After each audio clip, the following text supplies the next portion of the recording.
Hey, buddy. Hey there, thanks for joining Con and me as we review the Brooks Hyperion Elite 4 PB, which I picked up at the Houston Marathon Expo, and I picked it up before it was available to the public and at a reduced price from what it is going to be released at, because it's a Brooks sponsored race and they were just making it available to all of us. So we'll talk about the specs and features. I've already run in this shoe one time for about 20 minutes, so there's no unboxing there. But if you watch my Houston Marathon video, then I do kind of address it a little bit. I did not race in this shoe, but I will be racing in it. So I can't wait to talk about the specs and features and get it on the road and do a shoe off, and I hope you guys enjoy this review. Okay, let's talk about the Brooks Hyperion Elite 4 PB specs and features.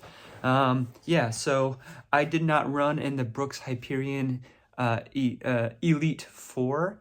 I did not run in the 3 either. I did run in the 2, which I liked at the time, but there were several superior shoes that have come out since, which is why I did not even try the 3 or the 4.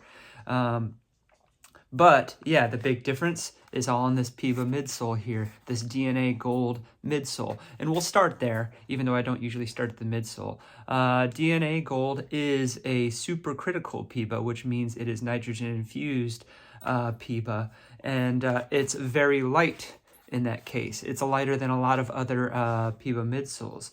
So I don't know how the durability is going to last. I have taken these shoes on one short run. I took them on the shakeout before the Houston Marathon the day before. So this isn't a specs and features that's right out of the box, because I got these at the Expo. I got them for 15% off at the Expo before they have even been released to the public. So that was something I was not going to pass up. The upper is extremely porous, extremely airy. You can see those big holes as I turn it around. You can see the printing on, you can see the laces in there too that I've tucked. You can just see that there's almost no upper along the forefoot there, and just enough upper along the lacing system there to keep the laces in. Speaking of the laces, they are the serrated laces that are the best, that really every other company should use. It is a semi-gusseted tongue. Well, it's not gusseted at all. It is sewn into the upper on the medial side. So there's no gusset, but it does keep it from moving around. There's a very modest level of padding right where the laces would be tied to help prevent lace bite. But if you were to crank this down really hard, then you still would get some lace bite there. And we'll talk about why I'm in the 7th eyelet here when I talk about the fit. The collar has a little bit of padding down near the heel. And I mean, I felt that. It doesn't really bother me. This kind of faux suede bit here next to this heel loop is not very abrasive. I haven't felt it. I've worn no-show socks with this. Well, I mean, I've only run in it like for about 20 minutes. But it's so soft that I don't think it's going to be an issue. And if it is, you can always wear mini cruise socks. This loop is actually pretty nice and pretty useful. So the upper is very light, very good. It's all it needs to be. It certainly saves weight. The midsole is the big story of it. The outsole I have not been able to test as far as grip yet, but it's just enough outsole so that you have coverage in high wear areas. Here is a view of the Speed Vault carbon plate, which you can tell, I'll tap the plate there, you can tell is not a continuous carbon plate. It kind of has that latticed pattern in there.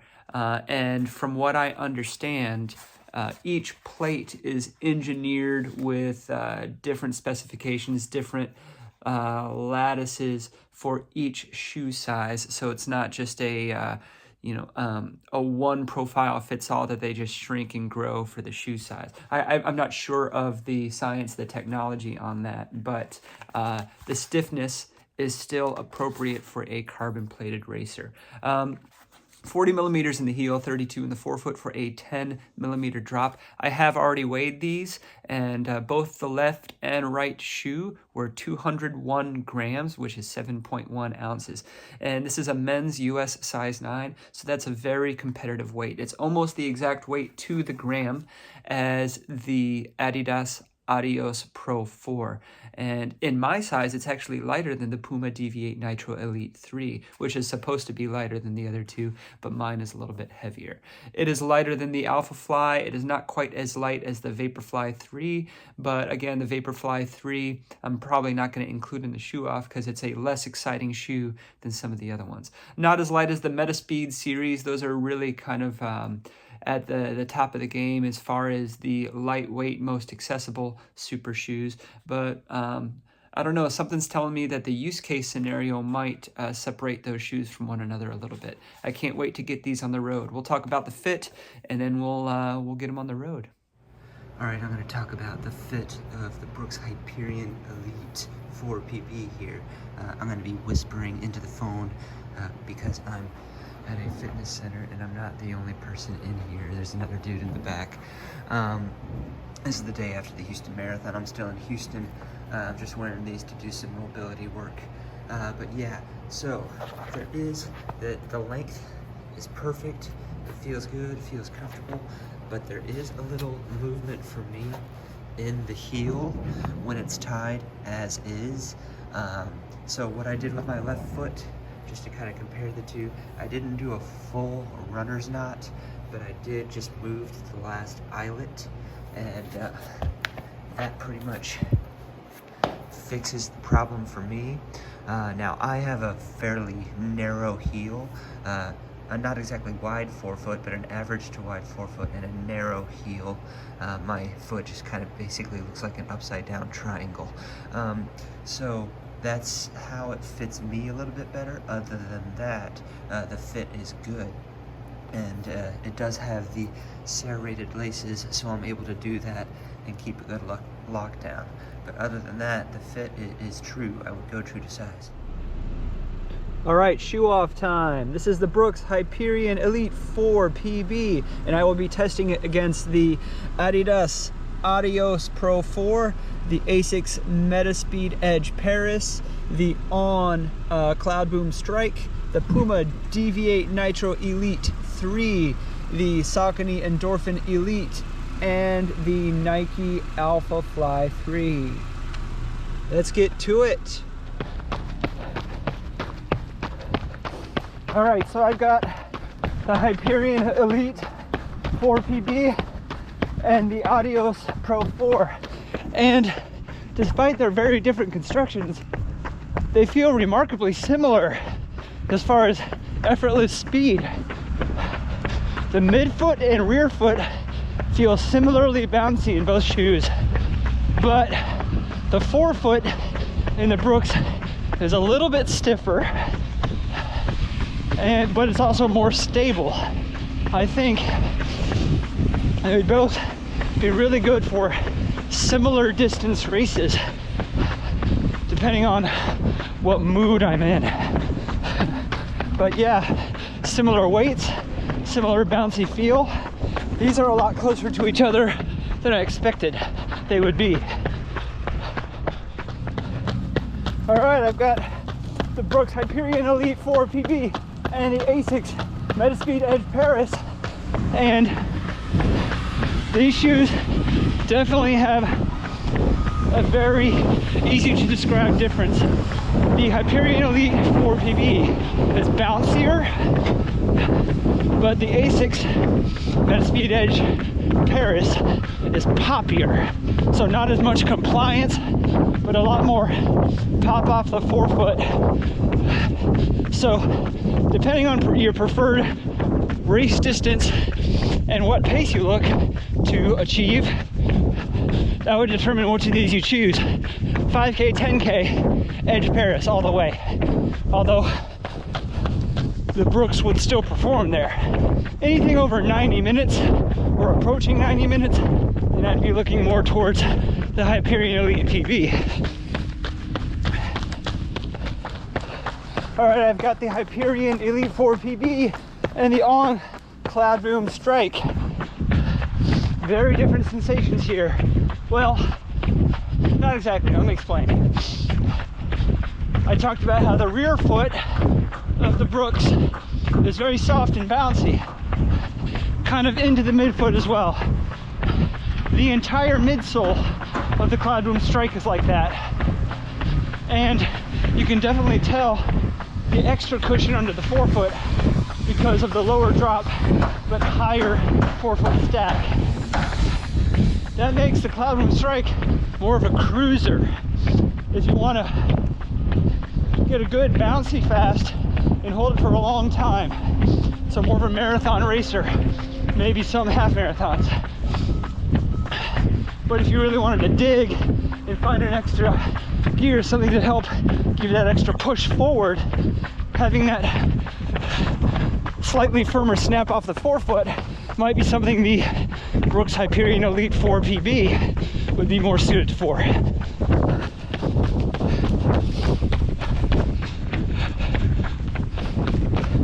All right, Puma Deviate Nitro Elite 3 and Brooks Hyperion Elite 4 PB. God, these names are long.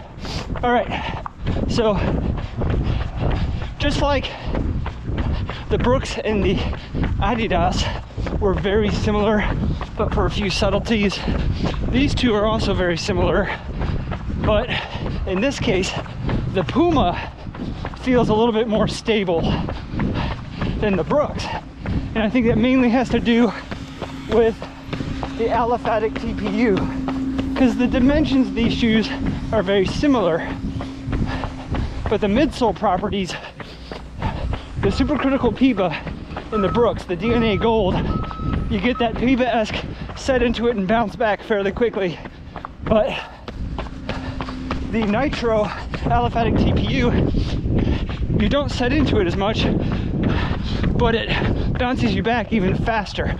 So it's a very firm but still energetic bounce, which also makes it a little more durable.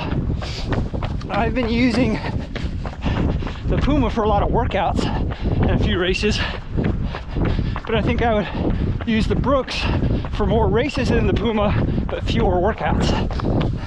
Although I think they both excel at those 1 hour to 2 hour races. Let me stop here. And some workouts associated with them. All right, here we are with the Endorphin Elite and the Hyperion Elite 4 PB. And the Endorphin Elite is still my PR shoe for the marathon distance, because I did not better that time in Houston. So you guys know how I feel about this shoe. So if we go back to the Asics Metaspeed Edge Paris versus the Hyperion Elite 4 PB, the Edge Paris was poppy, the Elite 4 PB was bouncy, the Saucony Endorphin Elite is smooth. It still has bounce, it still has pop, but I feel the smoothness, the uniformity through the gait cycle that was able to take me through 2 hours and 49 minutes at Chicago.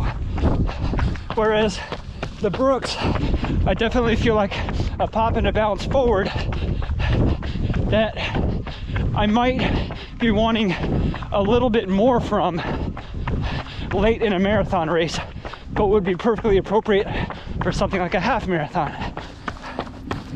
I do like the feelings of both of these shoes. This is a very educational comparison for me. And it also makes me wonder how the Saucony Endorphin Elite 2 will be in March. All right, here we are with the Hyperion Elite 4 PB against the Nike AlphaFly 3. And if you watched my Houston race video, you obviously know I had the chance to race in either of these and chose the AlphaFly 3. A lot of that had to do with I had already trained for and planned in the AlphaFly 3, and I had all of 2.5 miles in the Brooks shoe before making that decision. So it was the right call. But I will say, side by side with the Nike, with the AlphaFly, it's a lot more mechanical. There's a lot going on underfoot. And if you're activating all those things, really getting the most out of the midsole, popping off those AirPods, it's great. And I was able to do that for the most part for the marathon. It's never really an out of sight, out of mind shoe though. I could see the Hyperion Elite 4 PB disappearing on the foot more, maybe even for a marathon distance. But I would need to run it in more to see that. So I could see why, if you haven't seen Jared Sutherland's, just Jared's review, he talks about comfort in his marathon racers being important, and he's absolutely right. I'm gonna stop this run here. And the Brooks definitely has that going for it. Not that the AlphaFly is uncomfortable, but it's more to think about. I still think it's a beast. It is a performer, but this is not just a stopgap shoe waiting for the Hyperion Elite 5. I think it does well in its own right. So let's move on to the shoe talk. All right, it's shoe talk time. We're back in the dining room here, and I'm gonna finish up this review of the Hyperion Elite 4 PB from Brooks. And I'm just gonna let you know there will be some follow-up videos for this, because in testing it out, I already know of at least one race where I will be using this shoe most likely. And when I say race, it will be 2 races in one event. It will be the Charlotte 10-miler and 4-miler. And actually the 4-miler is first, followed by the 10-miler. It's a setup where you finish the 4-miler, go straight into the 10-miler, and that's a separate competition, is the combined time. So this seems like an appropriate shoe for that. I think that would be, that 14 miles would be about 90 minutes on foot at a hard pace. So in saying that, I've kind of given a review of the shoe and what I think it's good for. I think this is an excellent response by Brooks. And when I say response, I mean this certainly is not their first race shoe, attempt at a super race shoe. It's not even their first one this year. This is an adaptation. It's really the Hyperion Elite 4.5, because this same shoe in a different colorway was released earlier in 2024, but with a DNA Flash midsole, or it might have been Flash 2.0, but it was a supercritical EVA, and it was not performing like the PEBA midsoles of the time. And I think Brooks has finally made something that will compete with the peers. And like I said during the shoe off, I don't think this is a stopgap. I mean, it might have been intended as a stopgap so that it has something for Brooks customers to really feel competitive in until the Hyperion Elite 5 drops later this year in summer or fall. But I think this shoe in its own right will stand up to many of the other competitors I was testing it against. I'm not going to bring the AlphaFly 3 on the screen and the Endorphin Elite on the screen again, because you guys know I love those shoes. You know I see those shoes at the very pinnacle of the super shoe pyramid, and I'm not saying this is far from the top. It is a very well done shoe, but I think this one is more comparable, I should have had this in hand, to the Adios Pro 4 from Adidas in use case scenario. I could go a marathon in this shoe, and I could probably go a marathon in this shoe, but I think both of these are better suited for maybe the half marathon distance, maybe even reaching the sweet spot in their wheelhouse around the 30K or 2-hour race duration. Certainly good for like the 1 hour or 15K race duration. And I bet both of them could perform well at shorter races too, but that might be something where I would pick a different shoe. I think the Hyperion Elite 4 PB sits comfortably in the spectrum between the Asics Metaspeed Edge Paris at the fast, snappy end and the On CloudBoom Strike at the cruiser end. Both of these are high energy shoes, and both of them could stand up for a whole lot of time, but I think this one would get old after about 60 or 70 minutes, and I think this one might be a little bit too mushy to race those 60 or 70 minutes really fast. And this guy is kind of the Goldilocks zone, and there are a lot of runners out there of all paces who don't have any interest in running a marathon. There are a lot of really quick runners who I think this would be a perfect marathon shoe for. For the rest of us looking for something fast and snappy for a half marathon, I think this would work for that, as well as be fast enough and responsive enough for your 5Ks. So it's just a solid update, a solid response. And I was comfortable the whole time I was in it. I wonder, had I not tested it right up against the AlphaFly 3 in the hotel the night before the race, I wonder if I had gone without any racing flats and just picked this one up at the expo, if I would have even left myself wanting more at the end of Houston Marathon. I don't know that it would have improved my performance at Houston. Again, I think that didn't come down to the shoes, that came down to overtraining. But I do think the only reason I might be saying that this might be a little bit not enough for a marathon is because I'm testing it against some other marathon apex predators. But at $250, I think this is worthy of that price. I think that's a good price because it is competitive with its peers. And it was certainly worth the $212 that I paid, which I don't know if it will ever be that price again. Maybe after the Hyperion Elite 5 comes out, which will be $275. But don't sleep on this shoe. If you can find it, it's worth trying on, especially if you can try it on at a local running retailer.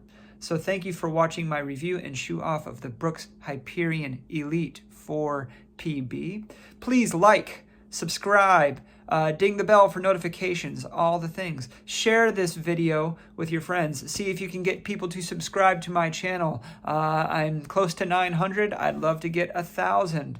That would be great. And I will see you on the next run.